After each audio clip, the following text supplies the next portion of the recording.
اگر آپ دیکھیں کہ بھئی میرے اوپر لوگوں کا حسد زیادہ ہو گیا، فلاں ہو گیا، تو آپ کو اللہ نے قرآن پاک دیا، قرآن پاک کی صورتیں پڑھیے، اللہ آپ کا محافظ بن جائے گا۔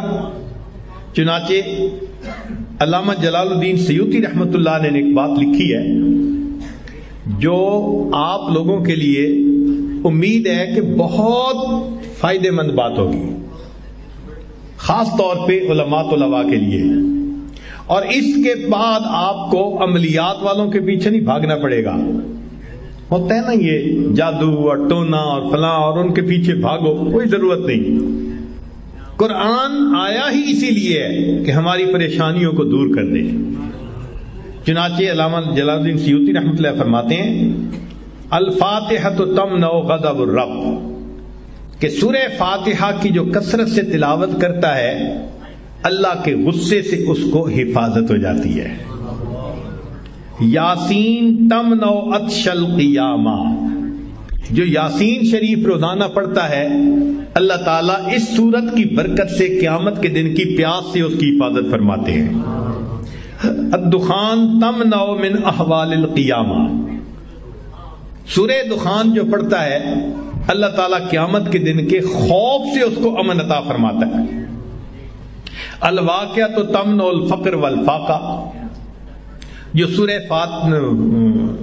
واقعہ کی تلاوت کرتا ہے اللہ تعالیٰ رزق کی تنگی سے اس کی حفاظت فرماتے ہیں۔ الملک تمنع عذاب القبر، سورۃ الملک تبارک الذی بیدہ الملک، اس کو باقاعدگی کے ساتھ پڑھنا یہ قبر کے عذاب سے انسان کو بچا لیتی ہے۔ الکوثر تمنع خصومۃ الخصماء، سورہ کوثر کی جو کثرت کرے تو جو جھگڑا کرنے والے اس کے دشمن ہیں اللہ ان دشمنوں کی دشمنی سے محفوظ فرما لیتے ہیں۔ الکافرون تمنع الکفر عند النزاع، جو سورہ کافرون کو پڑھتا ہے کثرت کے ساتھ اللہ تعالیٰ موت کے وقت کافر بننے سے حفاظت فرما دیتے ہیں۔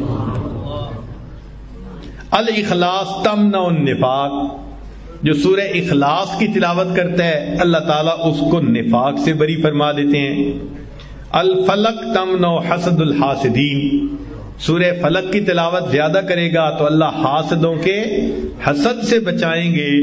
والناس تمنع الوساوس، اور جو انسان سورۃ الناس کی کثرت کرتا ہے اللہ شیطان کے وساوس سے اس کی حفاظت فرماتا ہے۔